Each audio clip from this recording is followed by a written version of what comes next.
Ladies and gentlemen, it is Wednesday, the 4th day of November 2015.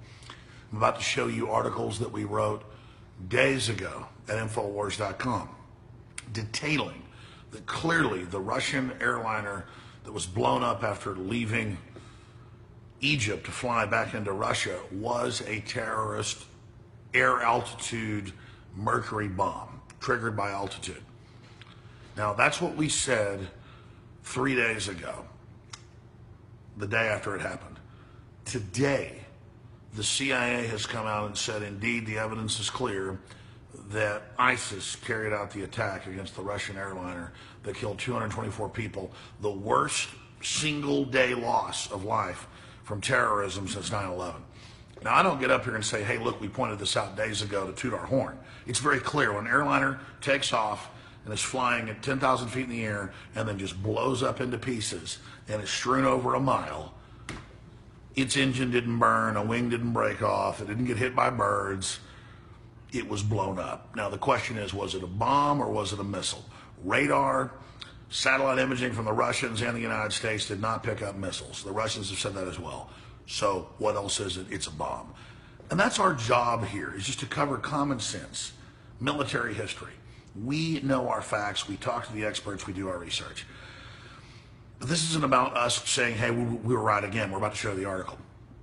It's about looking at who runs ISIS, which is just the latest name of Al-Qaeda. Al-Nusra in Syria, the Associated Press admits, is, quote, Al-Qaeda in Syria. And Al-Nusra basically runs ISIS that's creating its own state. Here's Syria, here's Iraq. Its own state out of the middle of Syria and part of Iraq. And Saudi Arabia is quarterbacking that. We, of course, exposed this 4 years ago, worked with the military to expose it. Our own military has said no to backing this. This is a real historical moment of mutiny in a good way against tyranny. But the fact that Saudi Arabian-run terror groups that have threatened Russia last year at the Olympics and in other events, publicly with terror attacks on their border inside Russia and against their transportation hubs, trains, planes, automobiles, that this is now happening is a big deal. And of course, the Russians aren't making a big deal out of it. Hell, Hitler killed 30-something million of them and they didn't make a big deal out of it. So they turned around and killed 20-something million Germans. They understand that you don't give up your liberty and your freedom and your sovereignty because 224 people get killed, you strike back against it. But Russia is right there by Syria and all these countries, and it's being attacked by Islamic terror that's being financed by George Soros and others. The same people with Peter Sutherland and others at the UN that are dissolving borders and bringing in the radical jihadis that they've already turned loose on non-radical Muslims across the Middle East. Our elite is doing some really nasty, bad stuff. But enough of me talking about this. Let's look at the articles. Here is a November 2nd article 2 days ago. Evidence reveals bomb took down Russian flight over Sinai. Much more likely to have been a bomb than a missile. Curtin MO, Infowars.com. And I've got stories from the day before when it happened with the same headline from us. In fact, let me just show you some of those. If you search Infowars.com, bomb brought down Russian airliner, you'll see our reports going back to 4 days ago when it happened, saying it was an ISIS operation 4 days ago. So I said it's happened 3, it's about 4 days ago now. I guess in that side of the world it is now 4 days ago. I was saying 3. Excuse me. We said it 4 days ago, not 3. Now, here it is. Here's the latest CNN just hours ago, November 4th. U.S. official says intelligence suggests someone at airport put bomb on plane. And it's weird. Just since we started reporting this, they changed the headline. Because before it was CIA bomb caused Russian plane to crash. In fact, I even screenshotted it on my own phone because I'm so sick of them changing headlines when they try to spin stuff. Let me go back here. Here it is. Source, U.S. intel points to bomb. So that was at 6:33 p.m. Let's see the screenshot. Now at 9:50 p.m. they're saying, did person at airport place bombs? So they don't want to blame ISIS, who's their own operatives. But it's admitted that ISIS is the new name for Al-Qaeda. And here's the thing. They let ISIS get Stinger missiles at Benghazi. They fund them. Saudi Arabia runs them. NATO helps support them as well, along with Turkey and others. They strike America. They strike Europe. And then, quote, they take our liberties away to keep us safe from the people they run and control. Hey, even if Al-Qaeda's a big threat, or even if ISIS was a real threat, not controlled by the West, they are a real threat because they're run by the globalists. But regardless, wherever they come from, I want to face the danger. I don't want to give my freedoms up because someone might blow me up in a plane.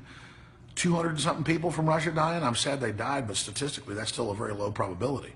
Honeybees kill like 300 people a year, drowning, 10,000 plus deaths. I mean, the point is life's a dangerous situation. And when you start giving up your freedom to, quote, be safe, you're a slave.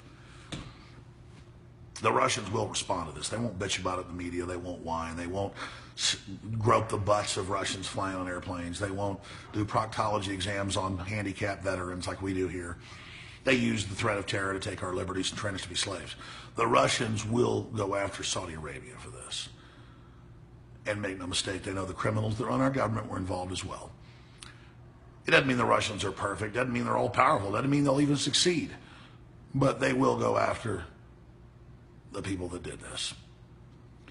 And what's sad is the average American's been conquered by the very same globalists. What are we going to do to the people that have done this? Our military is awake. That's our big ace in the hole, the ace of spades. But if the American people are so weak as not to wake up to this and tune into reality instead of make-believe TV shows, we're going to lose this situation. We were an exceptional nation for patents and creativity and trailblazing and rugged individualism. Now we're an exceptional nation for diabetes, cancer, and obesity, and low IQs. I love America. There's still a lot of great people in this country.